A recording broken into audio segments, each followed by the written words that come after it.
Well, opposition leader Sussan Ley is making her biggest pitch yet to Australians today in Melbourne, staking her leadership credentials on the economy, which the coalition considers to be a traditional strong point for them. So we don't have the full details of this speech just yet, but it's my understanding that she will argue that Australians are too reliant on welfare and universal subsidies, and instead she'll be advocating for a more targeted approach.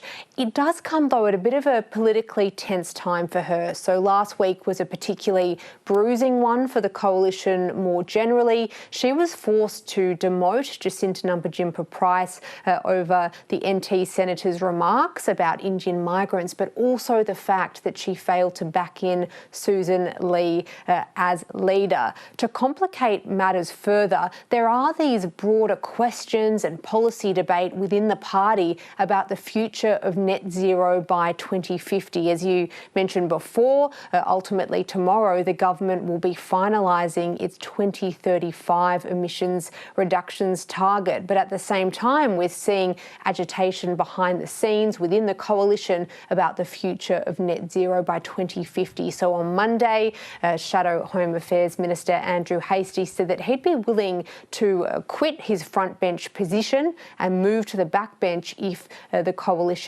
does move forward with that policy. He was quizzed about his remarks on Sky News this morning, and he says that this has been his long-standing position and that he has no beef, if you like, with Sussan Ley. No, I don't think so. I don't think so at all.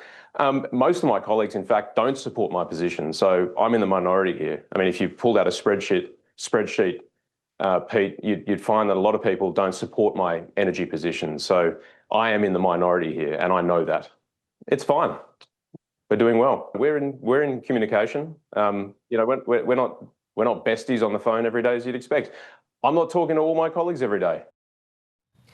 So while a lot of the business community will be watching this speech by Sussan Ley very closely today, it will also be observed by her coalition colleagues, I should say, who are wanting to see whether she's got the mettle to steer the ship on these contentious policy issues within the party as they try and rebuild after their election defeat.